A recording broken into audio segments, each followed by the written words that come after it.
Last year, Ocean County recycled around 75,000 tons of material, saving taxpayers over $6.2 million in landfill charges. You've probably heard someone, a grandparent, a neighbor, say, "It all goes to the same place," that recyclables and trash are one and the same. So let us be perfectly clear. This is not this. Behind us is not trash. It's used raw material waiting to be transformed into the next generation of recyclable products and earning you cash in the process.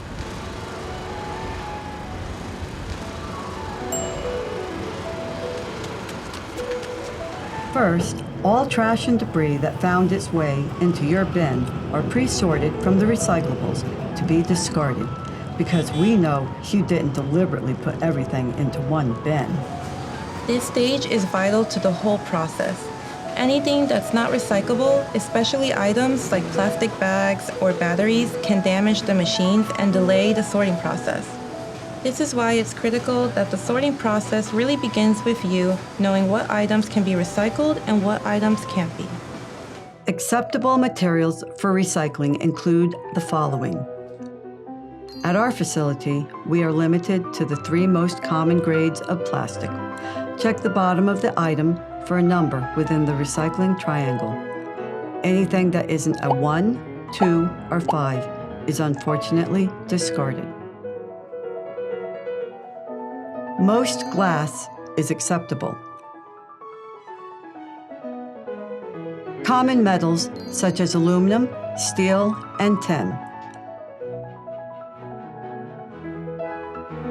All paper as long as it's not shredded. All cardboard that are without wax coating like coffee cups and milk cartons. This is where the real sort begins. At this stage, cardboard is sifted out from other material by size and weight. Glass is removed early on so not to harm anyone or any of the machines. In here, glass items get crushed back into safer and more usable sizes.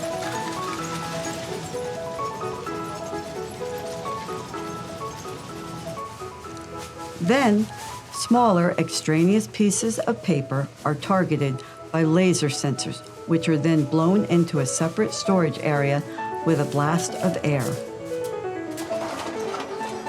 This industrial-grade magnet pulls any ferrous metals like tin and iron from the rest of the material. Equally as powerful, but a whole lot less attractive, is the eddy current. Here, an electromagnetic current is shot through the material, repelling all aluminum items into their own storage area. Lastly, plastics are categorized through a myriad of methods by type.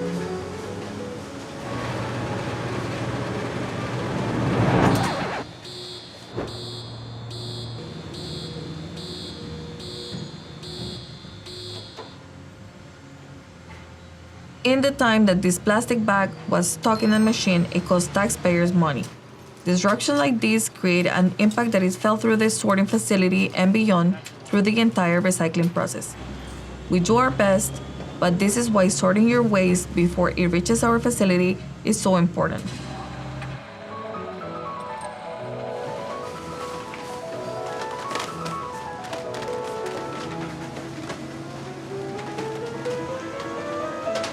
At the last stage, each material is sent through the baler where they are compacted into neatly packed cubes and are set aside to be sold to buyers.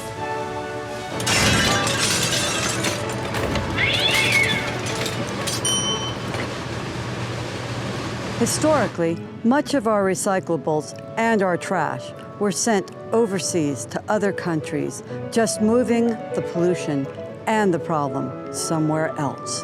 Now, we're seeing many more US-based manufacturers closing the loop in the recycling process and recentering the recycling narrative into the positive force that it can be for our communities and our environment. These bales now become the raw materials that buyers use to make the next generation of recyclable products. When we recycle, we reduce the pollution in our natural environments. We keep our communities clean and reduce health risk to our family and neighbors.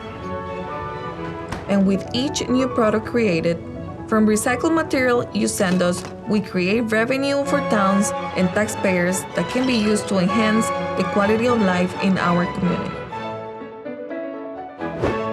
This is what recycling is meant to be. Please recycle responsibly.